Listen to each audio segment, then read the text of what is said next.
Chapter 6. Define. What done looks like.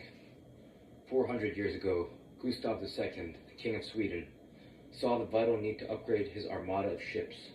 He wanted to protect his people from the growing naval powers that surrounded them. His attention was drawn to building a giant military warship. He found a shipbuilder, Henrik Hybertson, and tasked him to build what became known as the Vasa. This project was of utmost importance to King Gustav, so much so that he allocated a forest of 1,000 trees to provide the lumber for the project. He opened the royal coffers too.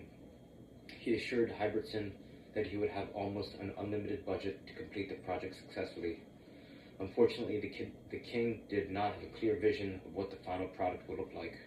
Or rather, he kept changing his vision of what the final product would look like. At first, the ship was to be 108 feet long with 32 cannons on deck. Later, the length was changed to 120 feet, even though the lumber had already been cut to the original specifications. But no sooner had Henrik's team made the necessary adjustments than the target shifted again. This time the king decided that the ship needed to be 135 feet long. The cannon requirements changed as well. Instead of 32 cannons in a single row, he asked for 36 cannons in 2 rows, plus another 12 small cannons, 48 mortars, and 10 other small caliber weapons. Tremendous effort was exerted by some 400 people to make this happen, but even as they approached completion, the king changed his mind again, asking for 64 large cannons instead. The stress of the news is said to have given Henrik a fatal heart attack. Still, the endless project continued, this time under Henrik's assistant, Hein Jakobsen. Budgets continued to escalate, the effort continued to expand, and the king continued changing the end goal. In an utterly non-essential addition for a gunship, he even asked for some 700 ornate sculptures, which would take a team of expert sculptors more than 2 years to complete, to be attached to the sides, the bulwark, and the transom of the ship. And so it was that on August 10, 1628, the Vasa left the Stockholm port for its maiden voyage still unfinished and before it had been properly tested to ensure it could survive the conditions of the high seas. Meanwhile, the king had found the time to plan and celebrate a celebration to commemorate the expedition. There were fireworks, there were foreign diplomats, there was pageantry.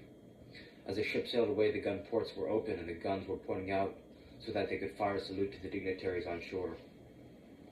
Then suddenly a gust of wind caught the sails of the ship, causing the massive vessel to tilt severely over to one side. As the cannons tipped into the sea, water entered through the gun ports. Despite a strenuous all-out effort on the part of the crew, water almost instantly flooded onto the gun deck and into the hold, further destabilizing the ship. Tragically, it took just 50 minutes for the Vasa to completely sink, taking 53 crew members with it. They died less than 3/4 of a mile from the shore, and so the most expensive naval project in Sweden's history sailed less than a mile before being buried in the sea, all because the king had made the project almost impossible to safely complete by constantly redefining what done looked like. If you want to make something hard, indeed truly impossible to complete, all you have to do is make the end goal as vague as possible. That's because you cannot, by definition, complete a project without a clearly defined endpoint. You could spin your wheels working on it, you could tinker with it, you can and likely will abandon it. But to get an important project done, it's absolutely necessary to define what done looks like. This insight may sound obvious, but if you think of most of the essential projects you are working on, how clear is your idea of what completion looks like? The heavy cost of light tinkering. Sometimes important projects remain undone because we keep tinkering with them endlessly. For example, my editor once received a compelling book proposal from an agent. She read it. The next day she received a new version with an email saying the authors made some changes. She read the new version, which seemed more or less identical. 2 days later she got another version which was somehow less polished than the first. The author couldn't stop tinkering. Whether we're writing a book proposal, putting together a presentation for clients, building a ship, or doing anything else, tinkering can improve things significantly at first.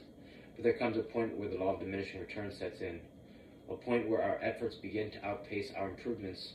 I define done as the point just before the effort invested begins to be greater than the output achieved. To avoid diminishing returns on your time and effort, establish clear conditions for what done looks like. Get there, then stop. 1 minute clarity. We all have essential projects we want to complete, but often we find ourselves spinning our wheels, unable to get our project over the line. Often the solution is simply to decide what getting it over the line actually looks like. Getting clear on what done looks like doesn't just help you finish, it also helps you get started. All too often, we procrastinate or struggle to take the first steps on our project because we don't have a clear finish line in mind.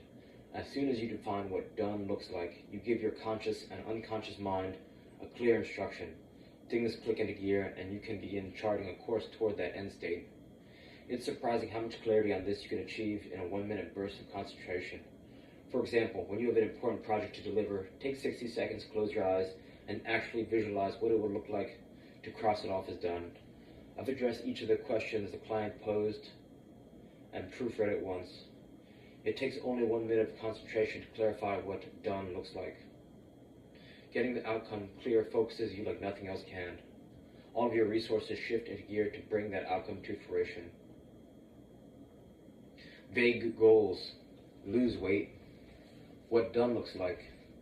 I look down at the weighing scale and see the number 177 staring back at me. Vague goals. Walk more. What done looks like. Reach 10,000 steps a day on my Fitbit for 14 days in a row. Vague goal. Read more books. What done looks like. On my digital book reader, it will say finished next to War and Peace. Turn in the big report. Type up 12 pages full of concrete examples and actionable advice and be able to picture the customer saying, it's terrific. Launch my product. Have 10 beta users try the app for a week and give feedback. Complete podcast episode. The podcast is recorded and the file is uploaded. Make it done for the day list. Done isn't always going to apply to an individual task or project. We have all experienced the overwhelmed feeling that comes from staring down the barrel of a seemingly infinite to-do list, one that has usually become longer by the end of the day than it was at the beginning. It creates an unwinnable war. So how do we know when the work of the day is done? Anna and I like to use a done for the day list. A done for the day list is not a list of everything we theoretically could do today, or a list of everything we would love to get done. These things will inevitably extend far beyond the limited time available. Instead, this is a list of what will constitute meaningful and essential progress. As you write the list, one test is to imagine how you will feel once this work is completed. Ask yourself, if I complete everything on this list, will it leave me feeling satisfied by the end of the day? Is there some other important task that will haunt me all night if I don't get to it? If your answer to the second question is yes, that is a task that should go on the done for the day list. The gift of nothing left undone. Swedish death cleaning means getting rid of the clutter you have accumulated through your life while you are still alive. It is alternative to the more typical practice of simply leaving this task for your loved ones to do for you later. It may sound morbid, but it can be a liberating process. You are getting your house in order. You are getting things done the way you want them done, while you still can. And you are lifting a painful and inevitable burden for the people you care about. The philosophy behind Swedish death cleaning can apply to the way we live in other ways as well. For many years, I have been inspired by the idea that whether we're aware of it or not, each one of us has an essential mission in life. We all harbor a sense of purpose, unique purpose, and it is our life's work to figure out what that is and to achieve it. It's the question, what does done look like, writ large? I recently had a conversation with a friend who feels the weight of this question acutely. She has had 2 strokes over the past couple of years. The second one was so severe her doctors weren't sure she would survive it, but she did. Now she is in a final encore. She knows she does not have long left on this earth, but she has 2 projects she is determined to complete. One is an autobiography. The other is an oral history of each of the pieces of her composed music. She wakes up every day with the intent and the prayer that these things not be left unfinished when she dies. She is clear about what done looks like for her whole life. What if we could all give ourselves such a gift by approaching our life's goals as if they were a Swedish death cleaning project?